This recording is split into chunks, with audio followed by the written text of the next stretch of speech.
Bishop Guli Francis-Dehqani, welcome to what is my first Lord Speaker's Corner podcast. I was very keen to get you because your journey, which has led to the House of Lords and to being a bishop, is an extraordinary one. You were born in Iran and lived there until about the age of 13, I think.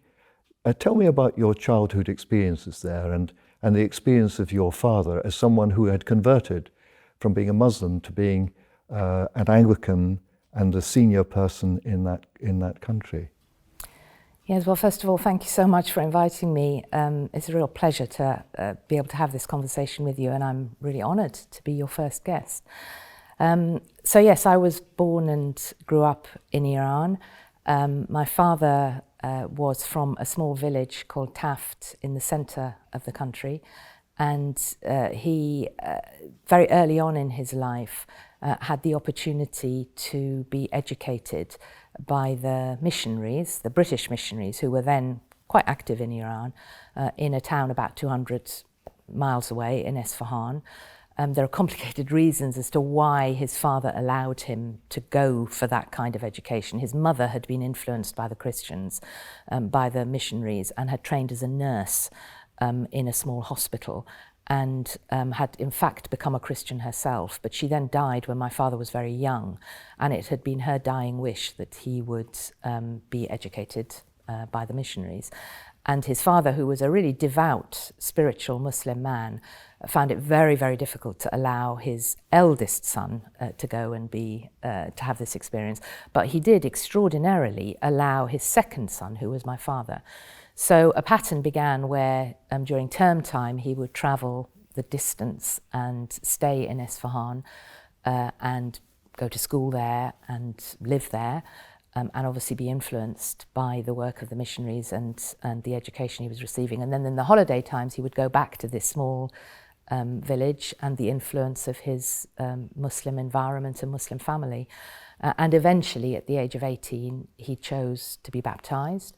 And so began a really sort of complex journey, I suppose, for him in terms of both developing and deepening his Christian faith, but also taking very, very seriously his Persian roots and his profound respect, actually, for Islam.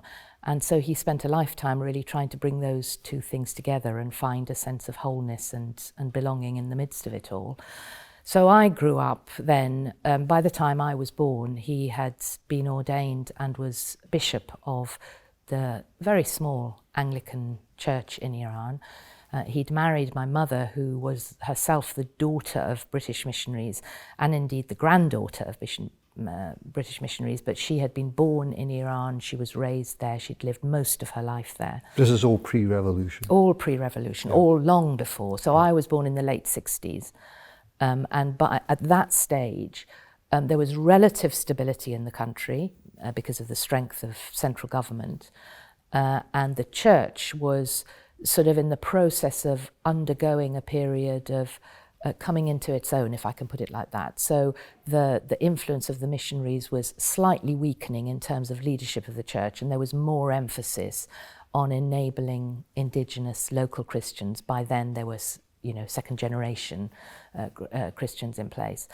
And so my father was one of the earliest amongst the group of Persian leaders. And the church was itself trying to take on an identity as both fully Persian as well as fully Christian. So many influences like the architecture of buildings, our hymns particularly, many Persian hymns written together with tunes for them, and a conscious effort to find a place within society that enabled contributing to society. So there was lots of educational work, or also medical work. We had several hospitals by then.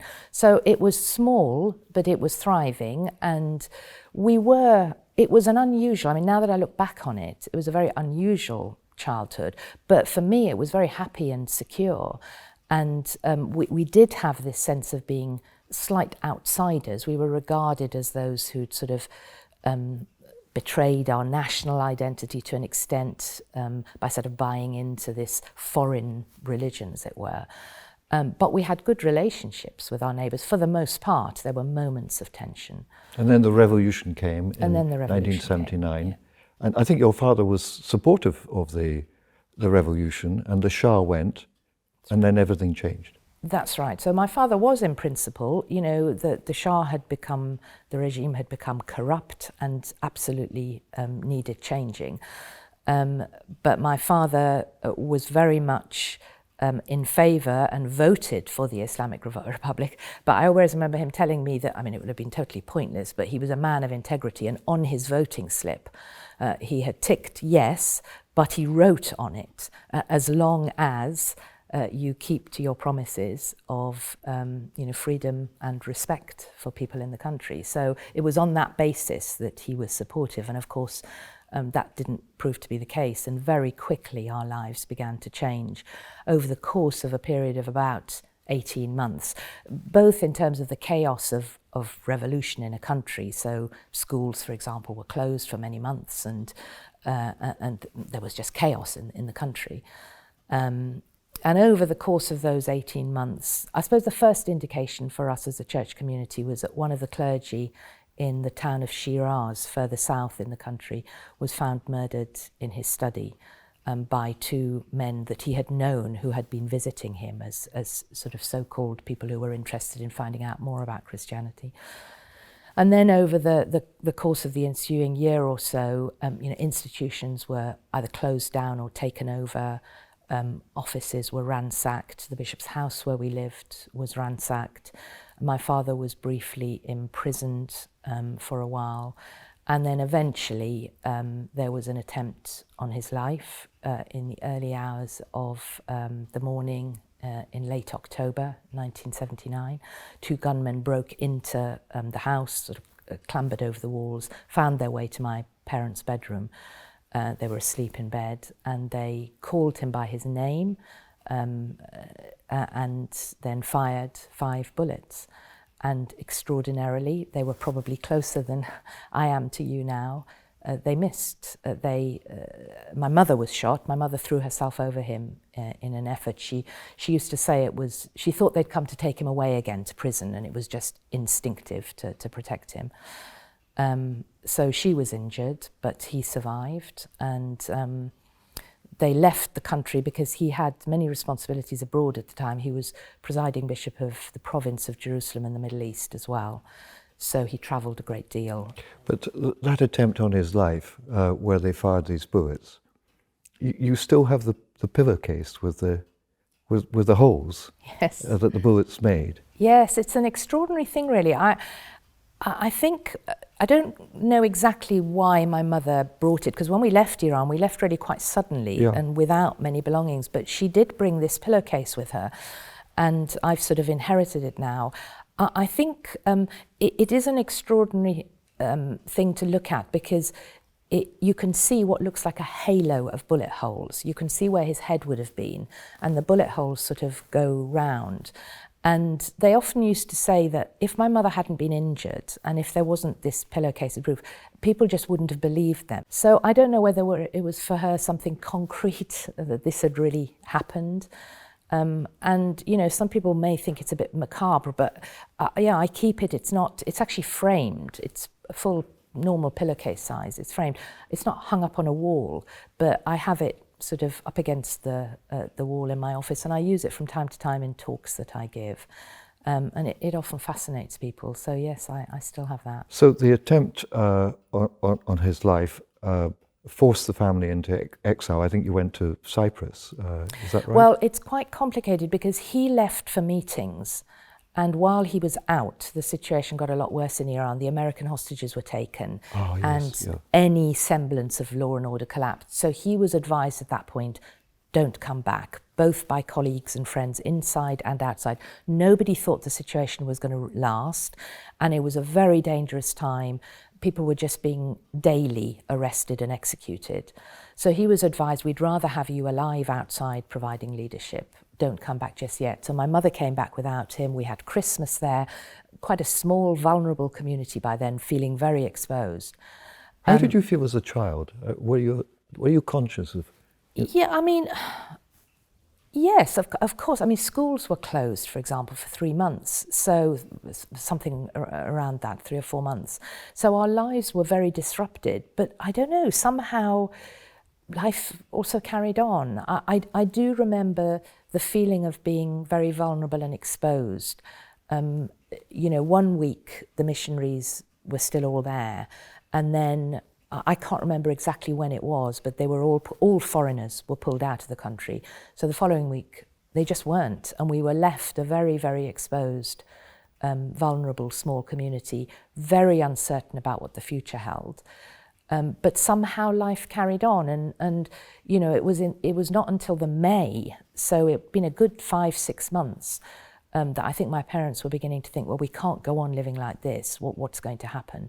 And then my brother was murdered. My brother was 24, and no one was ever brought to justice. His car was ambushed, and he was killed.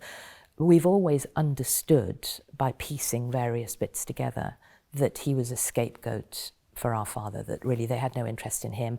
Possibly they thought my father would come back for the funeral. Possibly it was an act of revenge, who knows what.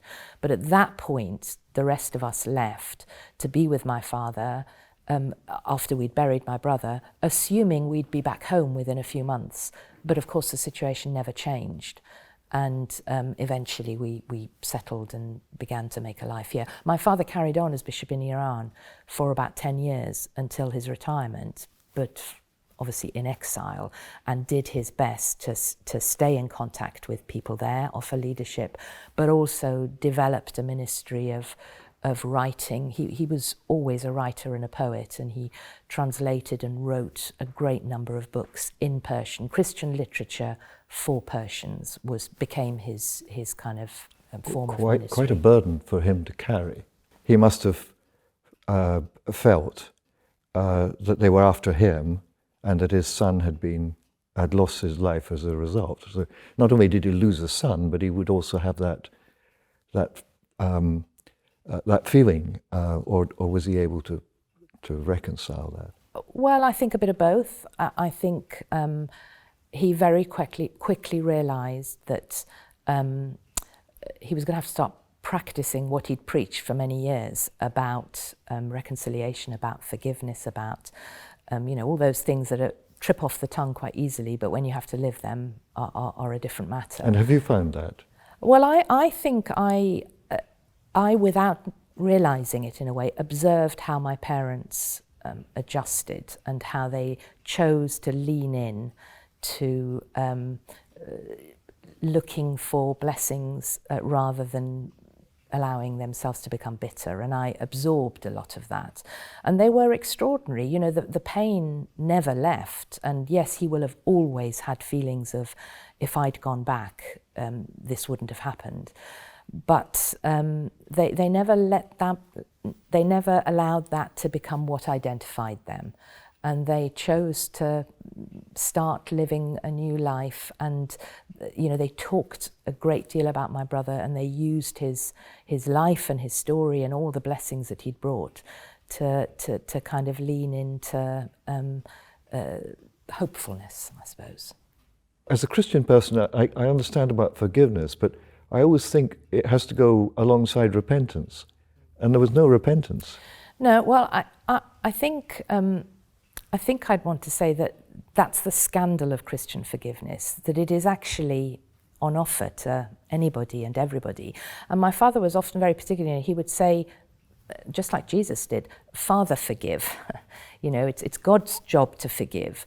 But it allows the person who leans into that also to be released from the kind of burden of becoming bitter and twisted and so on. But I would say what it did go hand in hand with was absolutely a continued call for justice. So for me, forgiveness sits alongside justice. So it doesn't mean that we simply accept and, you know, forget and say, oh, well, you know, it doesn't matter. My father, till his dying day, continued to call on the regime in Iran for justice, both for his son and for the church community. So there's a tension there, and somehow my parents sought, and I think I've tried to follow, to find a place in the tension, somewhere in the midst of it.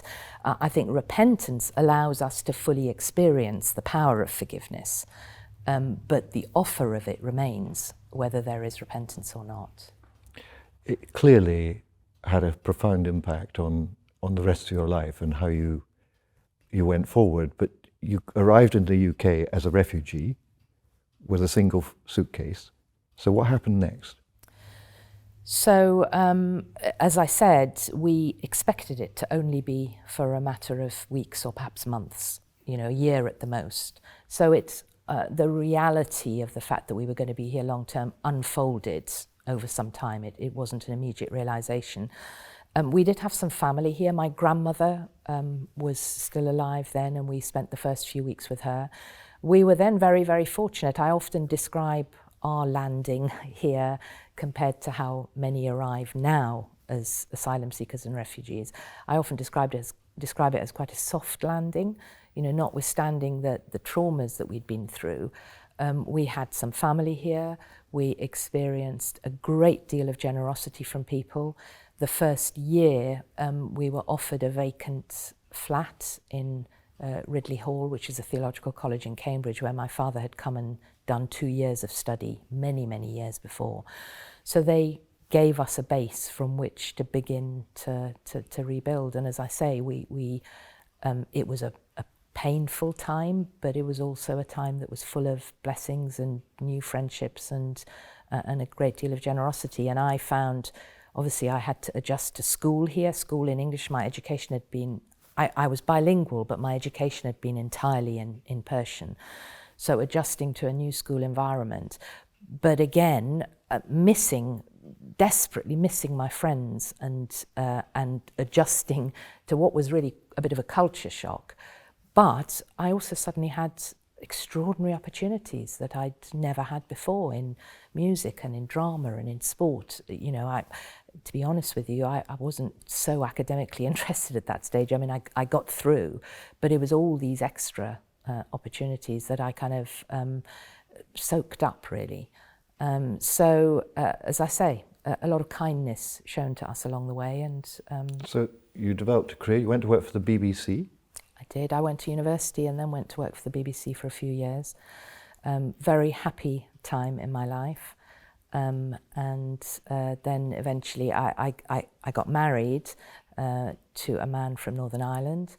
And he was a priest, or he wasn't then, right. But he was ordained a few years before me. And in fact, I left the BBC and we moved away from London for him to start his training for ordination.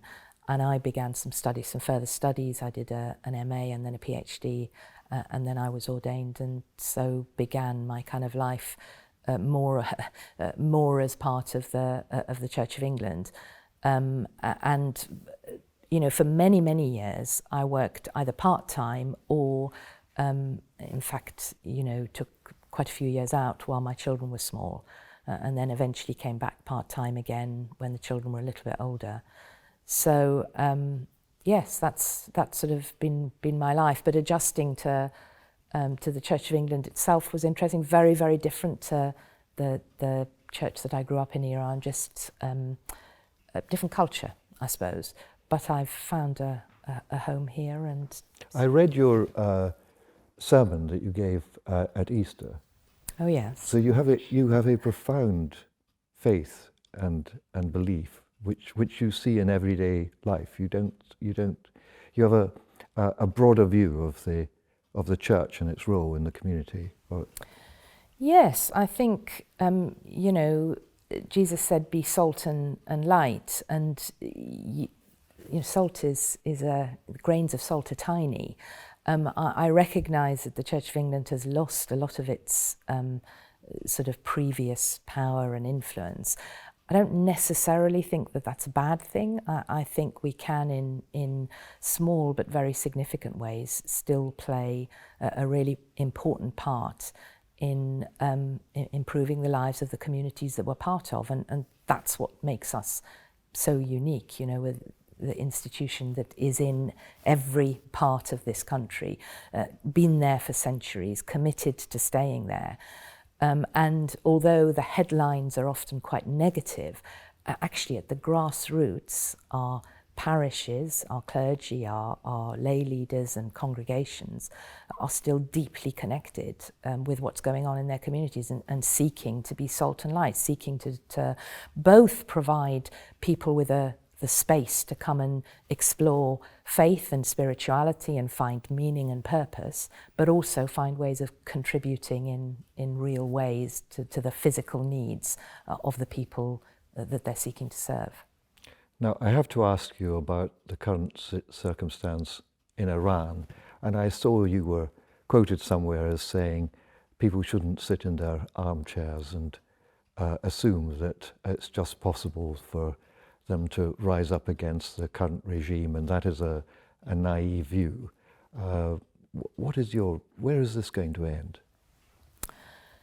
I'm deeply troubled by what's going on in Iran. Obviously the impact of it on the wider Middle East and indeed the world, as we're seeing economically. When the most recent war started and the bombs started to drop, I recognised what some of my country folk were saying, which was this is it. This is going to change the regime, and it will bring us freedom. I recognised the kind of hope for that in the pit of my stomach. But I also had quite a strong sense that this is not how things are going to change in Iran. In the end, it has to come from, the solution has to come from within Iran.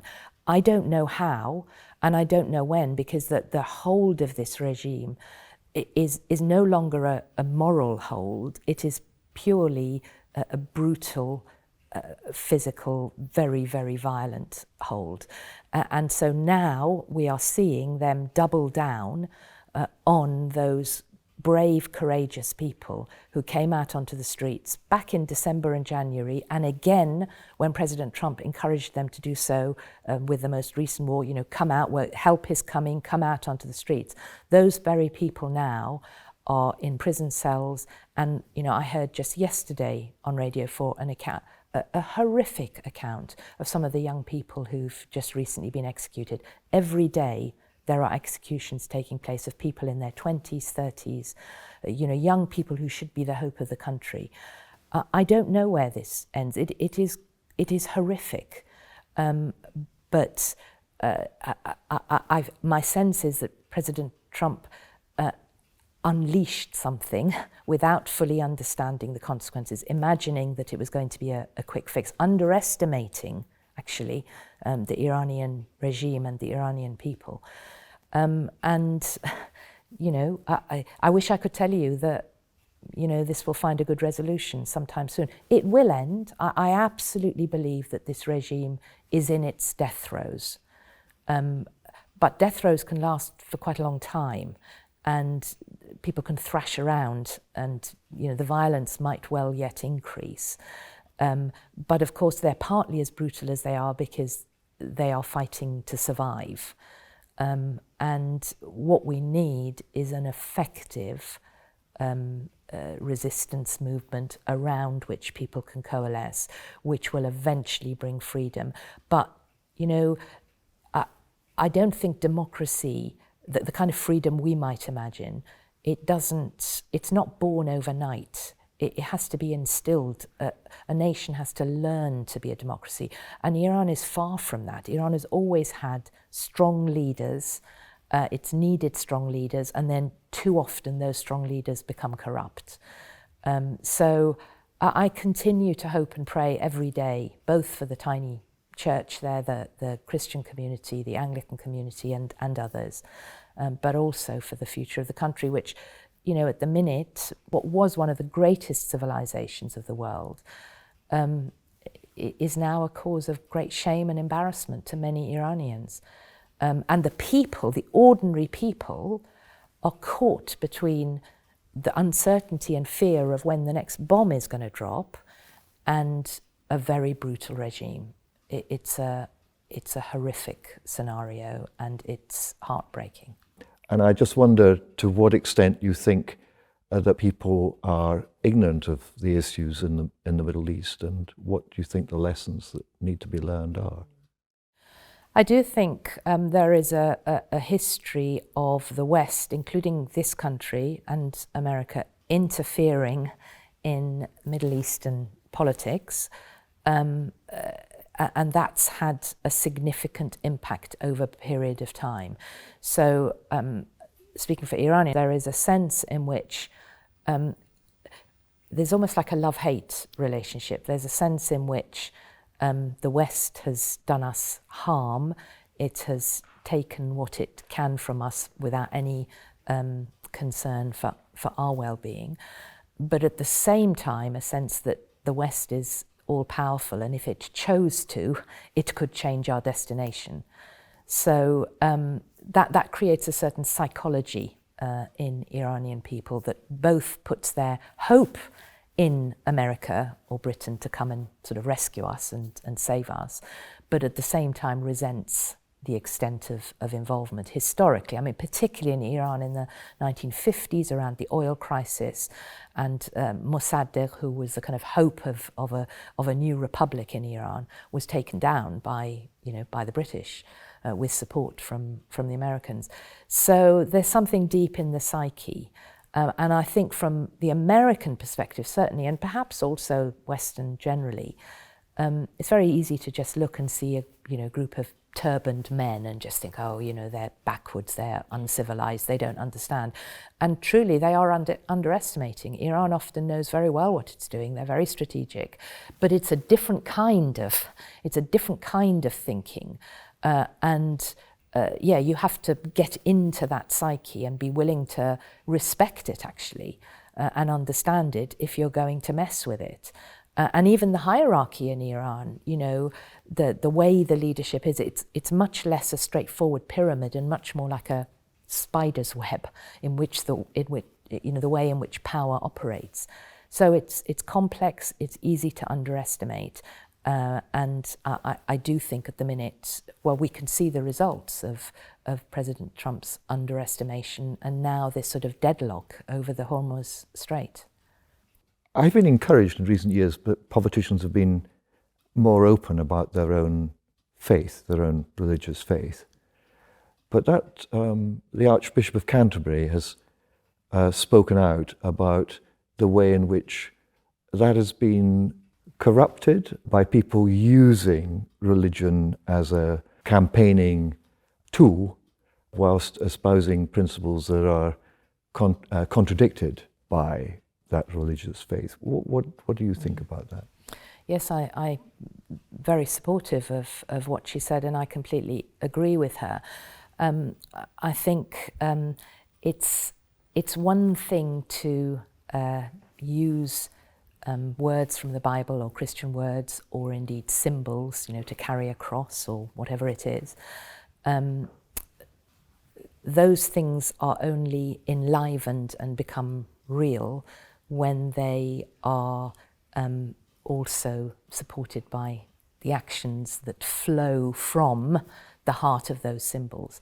So the actions that flow from the life and the words and the ministry of Jesus, and indeed his death and resurrection, have to accompany the symbols for those symbols to have any meaning at all. A cross on its own doesn't mean anything. It's only how we live our lives in a way that reflects the values of the cross that makes them truly Christian and breathes life into them, if you like.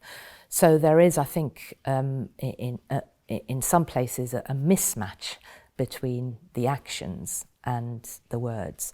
And so if we quote Jesus, or if we carry a cross or wave it around or whatever, and yet we're being unwelcoming, unloving, cruel, whatever, that strips the cross and those words of their meaning.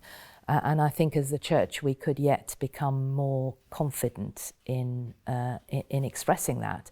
At the same time, I recognise that there are people in this country who are feeling that they're losing their country, that they're marginalised, that they're worried about the future. I understand that. Many people searching for meaning and for better lives, but I think the idea of needing a scapegoat, we have to place the blame somewhere. So if I can't get, enough appointments that I need with my doctor, or education for my child, or housing to live, or the cost of living is too high, it's a very human thing to want to blame someone, to place blame.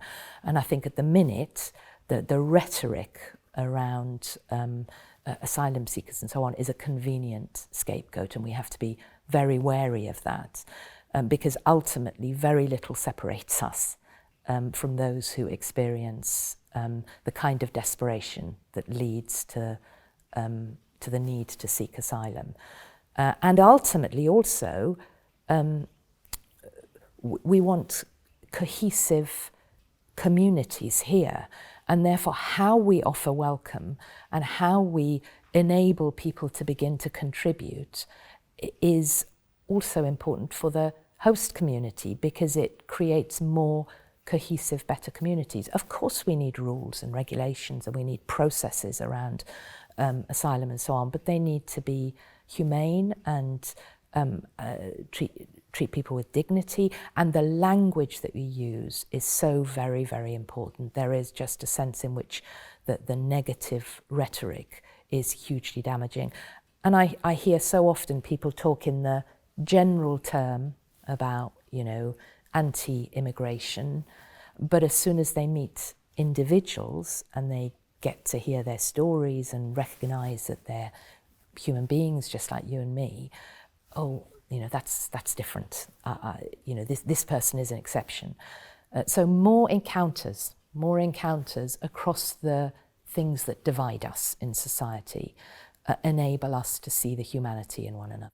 You yourself are an inspirational example of, as a refugee, how you've been able to integrate into this country and make a huge contribution towards it. I was quite struck by the words which are on your father's gravestone. Yes, both my parents are buried in Winchester Cathedral, and the words on his grave are from St. Paul's letter to the Ephesians, no longer stranger or sojourner, but fellow citizen with the saints. I suppose it spoke to his lifelong journey of wanting to find a place of belonging and wholeness. And if I've been able to do that in this country, it's largely because of the welcome that I received, and indeed the opportunities I was given to begin to be able to contribute. Indeed. Now, you have been, I think, since 2021 in the House of Lords as a bishop.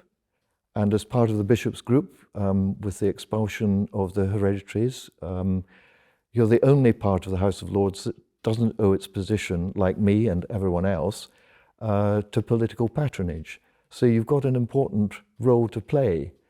How do you see that going forward? Well, that's kind of you to say that. I guess there are differences of opinion around whether we should be in the House or not. I think that's a fair debate that needs to happen. My view is that whilst we are here, it is a privileged position, and we need to do our best to use our time here well and to try and play our part as positively and as well as we can. And indeed, I know that some of my colleagues on the Lord Spiritual Bench work incredibly hard and are really committed to doing that. Sometimes people draw the similarity with Iran as the only other country that has religious figures in Parliament. I think that's a cheap shot. I think the comparisons are very, very limited indeed. So yeah, it's absolutely a privilege to be here. I still find it extraordinary that somebody like me is in this House. I play a tiny part, but I seek to do it with integrity as well as I can, and I have had the most amazing opportunity to listen to and meet extraordinary people. So Yes, I think it still gives us an important voice, not just, I think it's really important, this not just for the Church of England, but on behalf of all faith communities. I believe we do bring a positive perspective. We speak often with knowledge of particular areas, geographical areas where we serve, but also with a faith dimension on behalf of all people of faith, and we simply seek to be a voice amongst many voices, and I hope that in some shape or form the voice of faith will always have a place in public discourse, whether it's in Parliament or not.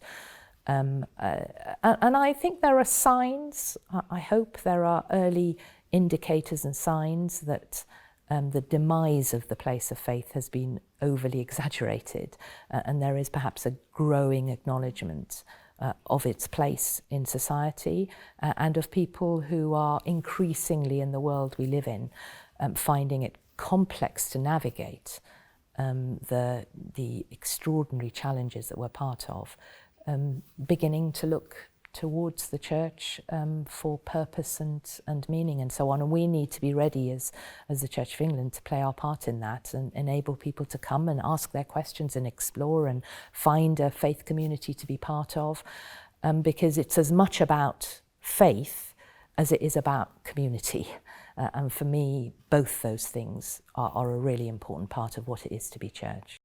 Okay, so you're very active in the church. You have responsibility for housing, which is of course the great challenge for our young people and for many people, as house prices have soared and the supply is limited.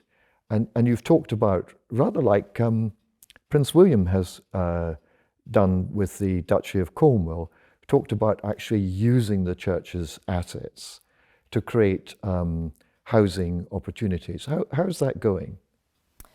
It's been really fascinating area for me.